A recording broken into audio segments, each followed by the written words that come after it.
ABL 바이오 주주분들 안녕하세요. 주식발전소의 백소장입니다. 자, 어제 ABL 바이오가 릴리와의 3조 8천억 원짜리 빅딜이 터지면서 상한가를 갔었죠. 그리고 오늘 이어서 점상으로 시작을 해서 지금 상한가에 붙으려는 모습이 막 나오고 있습니다. 아까 한번 터치하기도 했는데 지금은 살짝 29%, 28%대 왔다 갔다 하고 있는 모습이네요. 자, 우리 ABL 바이오 보유자분들 수익 축하드리고요.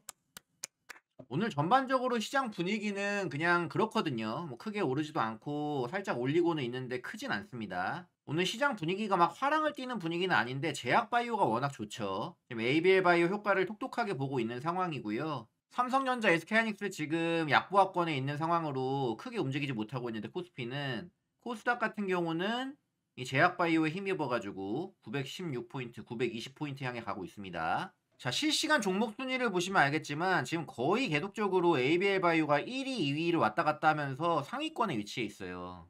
수익률도 당연히 남다르죠. 어제 이어서 역시나 오늘의 영웅 종목도 우리 ABL 바이오다. 자, 기분 좋게 지금 가져가시는 분들 많이 있으실 거라고 생각을 하는데요. 오늘 영상에서는 두 가지 주제를 가지고 이야기를 해볼 거예요. 먼저 릴리가 ABL 바이오를 선택한 배경인데요.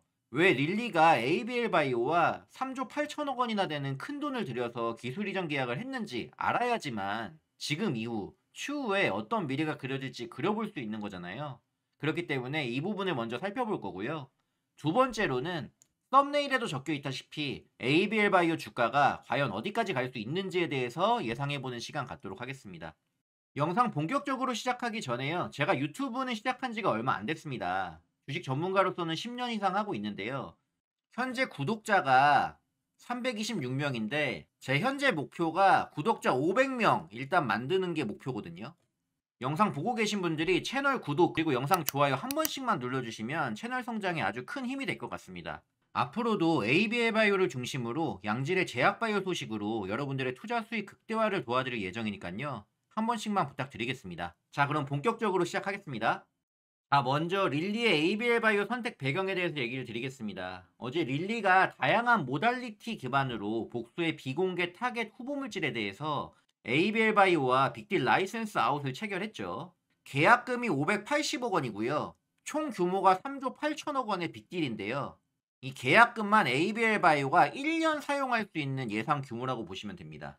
근데 우리 ABL 바이오의 현재 임상과 기술 수출 누적 규모로 봤을 때는요. 어제 릴리아의 계약으로 인해서 ABL은 글로벌 BBB 셔틀 1위 기업 대장주에 등극을 하게 됐습니다. 자, 이번에 ABL이 릴리에 기술 수출한 그랩바디 B 플랫폼 BBB 셔틀은요. 뇌혈관 장벽 투과 기술로 중추신경계 CNS라고 하죠. 이 중추신경계 치료를 위한 차세대 핵심 기술로 부각이 되고 있습니다. 로슈라고 하는 스위스 제약사가 있는데요. 현재 이 BBB 셔틀을 결합한 알츠하이머 치료제인 트론티네마압이라는 거를 개발하고 있어요. 현재 3상 진행 중에 있는데요. 최근까지 바이오젠이나 릴리 치료제와 비교를 해봤을 때 유효성도 굉장히 높고요. 부작용 비율이 압도적으로 작아서 큰 관심을 모았습니다. 현재 알츠하이머 질환으로 FDA 허가받은 신약은요. 바이오젠의 레켐비랑 릴리의 키순나 두 개밖에 없거든요. 릴리는 알츠하이머 치료제로 시판 중인 키술나, 물질 이름이 도나네맙이고요. 그리고 3상 임상 중인 램터네터크라는 후보 물질을 가지고 있습니다. 근데 얘네들은 BBB 셔틀을 쓰고 있지 않아요, 현재. 그러다 보니까 로슈의 트론티네맙 대비해가지고 약효와 부작용이 높은 게 지금 문제가 되고 있거든요. 특히 키술나 같은 경우는 알츠하이머 치료제 중에서도 뇌 부종이나 미세출혈 등의 부작용이 가장 심한 문제가 있었기 때문에 처방받고 나서요, MRI 모니터링이 필수로 붙을 정도입니다. 그래서 시판됐다고는 하지만 유효성 대비 안전성 이슈가 크기 때문에 글로벌 시장에서의 침투율이 아직 높지가 않아요. 침투율이 높지 않다고는 해도 합산 매출만 1년에 35억 달러 정도는 된다고 하거든요. 이런 상황에서 BBB 셔틀이 적용돼가지고 성과가 있다라고 하면은 판매 로열티를 지금 기준으로 5%만 잡았을 때에도 연에 최소 2천억 원 이상의 로열티 수령이 가능한 부분이 있습니다. 어쨌든 이대로 로시의 치료제가 임상 성공 후에 시판되게 되면은 릴리가 시장 점유율을 뺏기게 될 수 있다는 위기감이 있었을 거라고 생각을 해요. 이번 릴리어의 계약의 타겟이 비공개이기 때문에 어떤 걸 정확히 했는지는 밝혀지지 않았거든요. 구체적으로 확인할 수는 없는데 어제도 말씀드렸다시피 아마도 이 알츠하이머 치료제의 약효 개선과 부작용을 해결하기 위한 수단으로 그랩바디 B를 가져온 게 가장 큰 이유이지 않을까라고 보고 있습니다. ABR의 그랩바디 B 플랫폼은요, 로슈가 쓰고 있는 기존 트랜스페린 수용체 TFR이라고 하거든요. 이걸 쓴 게 아니고 새로운 차별화된 타겟인 IGF-1R을 씁니다. 올해 9월에 이 IGF-1R을 쓴 ABR301 일상 데이터를 통해 안전성을 입증을 했거든요. 이 TFR을 쓴 BBB 셔틀 대비해서 이 IGF-1R을 쓴 BBB 셔틀이 임상 결과가 좀 더 개선된 결과가 나왔기 때문에 얘를 1세대로 보고요. 그리고 얘를 쓰고 있는 그랩바디 B가 2세대로 분류가 됩니다. BBB 셔틀이 절실하게 필요했던 릴리 입장에서는 로슈가 선택한 TFR을 사용한 1세대 BBB 셔틀보다는 이걸 개선한 2세대 BBB 셔틀로 평가되는 ABL의 그랩바디 B를 선택하는 게 좋았겠죠. 이번 빅딜의 배경이 여기에 있다라고 저는 보고 있고요.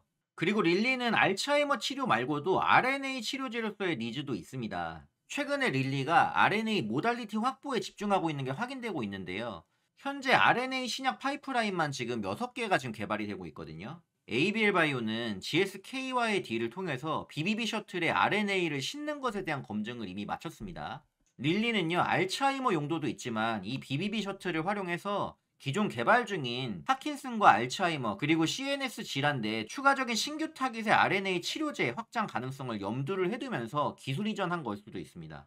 여기에 또 추가로요, 그랩바디 B가 타겟으로 하는 IGF-1R은 뇌뿐만 아니라 근육이나 지방세포 등의 다양한 조직에서 발현이 돼요. 그렇기 때문에 다양한 장기에 전달하는 전달체 기술로도 활용될 잠재력도 있습니다. 그래서 지난 영상에서도 말씀드린 것처럼 BBB 셔틀을 활용한 여러 조직에 대한 전달체로서 RNA 치료제 활용 가능성도 생각을 해볼 수 있습니다. ABL은요, RNA 개발사 중에 아이오니스라는 곳이 있어요. 여기랑 그랩바디 B의 IGF-1R 기반 RNA 전달 효율을 검증하고 있는데요. 12월에 근육 전달 가능성에 대한 논문이 발표 예정입니다. 그래서 12월에 이 발표 내용을 체크를 해봐야 되는데요. 결과를 봐야겠지만 내용이 괜찮게 나온다면 추후 릴리와 근손실을 낮추는 RNA 기반 비만 치료제 등의 개념 증명 연구도 추가적으로 진행될 가능성이 있습니다. 이번에 릴리와의 계약서 세부 내용은 비공개예요. 아까도 말씀드렸다시피. 근데 ABL이 그랩바디 B의 기술 이전 전략을 에피톱과 모달리티 단위로 가져가겠다고 선언을 했었기 때문에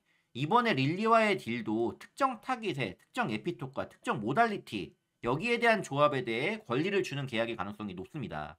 앞서서 GSK와의 그랩바디 B 플랫폼으로 4조 원 규모 빅딜을 체결했을 때도요. 이번 계약은 에피톱 단위로 했다라고 말을 했거든요. 그래서 나머지 에피톱이나 모달리티는 릴리의 다른 파이프라인이나 다른 파트너와 추가 딜이 가능하도록 설계했을 가능성이 높기 때문에 추가 빅딜 체결에 대한 기대는 계속 해볼 수 있다고 생각을 합니다. 즉 에피톱과 모달리티 단위의 계약이 추가 기술 이전의 포인트인 거고요. 그렇기 때문에 ABL 바이오의 그랩바디 B 플랫폼은 무한한 확장성을 가지고 있다고 정리를 하시면 되겠습니다. 자, 여기가 그랩바디 B 플랫폼에 해당하는 내용이었고요. 근데 나머지 플랫폼이나 파이프라인들도 있지 않습니까? ABL001이나 111 그리고 이중항체 ADC 등등 다른 형태의 플랫폼과 파이프라인도 다수 있기 때문에 여기서의 임상 결과와 기술 이전 기대감도 있다. 이 부분을 우리는 기억을 해야 되겠습니다. 자, 이제 여러분들이 가장 궁금해하시는 ABL 주가가 어디까지 갈 수 있을지에 대해서 이야기를 좀 해보도록 하겠습니다. 제가 이전에 주식발전소 채널 영상을 통해 가지고 10월 중순부터 이렇게 눌림이 나오고 있을 때부터 해서 추천드리면서 말씀드린 내용이 ABL이 BBB 플랫폼 딜이 터졌을 때 시총이 10조 이상 가능하다라는 얘기를 드렸었습니다. 근데 어제 영상에서 또 얘기 드린 게 제 생각보다 큰 빅딜이 나왔다라고 말씀드렸죠. 3조 8천억짜리 규모가 나온 거고요. 22년에 계약된 사노피 이 계약권은 빼놓고라도 올해 나온 GSK와의 빅딜이 4조짜리잖아요. 이거와 릴리딜만 합쳐도 지금 8조 규모가 나오지 않습니까, 거의? 그렇기 때문에 저는 주가가 지금보다도 더 높은 곳으로 가야 된다고 보고 있어요. 그래야 지금 딜 규모에 대한 밸류가 맞지 않나라고 생각을 하고 있거든요. 오늘 ABL 바이오가 상한가 안착을 한다. 그렇다고 하면은 얘 지금 시총이 6조 9천억인데요. 거의 7조죠. 근데 오늘 상한가가 거의 된다라고 하면은 얘가 얼마가 되냐면은 9조가 돼요, 9조. 근데 지금 상황이 어떻죠? 앞서 말씀드린 것처럼 현재의 딜에서 그랩바디 비기술 이전이 끝나는 게 아니라 향후 추가적인 딜 가능성도 열려 있다라고 얘기를 드렸죠. 그래서 저는 지금 길게 봤을 때요. 일단은 시가총액이 오늘 16만 원 이상 상한가 근처에서 안착을 한다고 치면은 9조 정도 되잖아요. 그래서 일단은 시가총액이 9조에서 12조에서 13조까지는 갈 수 있다고 보고 있습니다. 현재 16만 원부터 해서 계산을 해보면은 한 40에서 50% 정도가 될 것 같은데요. 허무맹랑한 얘기가 아니라 글로벌 빅딜 체결 기술 이전 기업들의 시총을 비교를 해보고 계산을 해봤을 때 맥시멈 그 정도까지는 움직이지 않을까라고 생각을 하고 있습니다. 가격으로 봤을 때는 그래서 22만 원부터 24만 원 밴드까지는 열려 있다고 판단을 하고 있고요. 상한가 기준으로 30에서 40% 정도의 상승 여력이 있다라고 보는 겁니다. 자, 여러분 예상 주가고요. 무조건 간다가 당연히 아니에요. 그 누구도 어디까지 확실하게 간다고는 말을 못할 겁니다. 다만 그럴 가능성이 아주 높다고 판단하고 있는 겁니다. 지금 윗꼬리가 거의 없는 장대 양봉으로 2연상 흐름을 가고 있는데요. 이 상황에서 지레짐작으로 이게 고점이다라고 하고서 수익을 확정 지을 필요는 없다고 생각합니다. 저는 추세 매매하는 사람이거든요. 수익이 계속적으로 극대화되는 걸 즐기는 사람이고 제 개인적인 추세 매매 관점에서는 지금은요 내려오고 싶어도 내려올 수 없는 추세입니다. 각자의 판단들은 당연히 다 다르실 거예요. 제가 예상하고 있는 거를 얘기를 드렸으니까요. 여러분들 판단에 참고하시길 바라겠고요. 자, 제가 10월 중순부터 유튜브를 시작하면서 ABL 바이오를 추천을 드렸었고 최근 눌림이 나오는 요 순간까지도 ABL 바이오로 공략을 해봐야 된다라는 얘기를 지속적으로 해드렸는데요.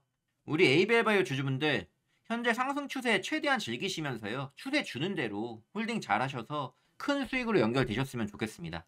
아직까지 안착은 제대로 못하고 있는데 그래도 이 현상 터치한 거 진심으로 다시 한번 축하드립니다. 자, 오늘 준비한 영상은 여기까지입니다. 내일도 ABL 바이오 소식으로 다시 찾아뵙도록 하겠고요.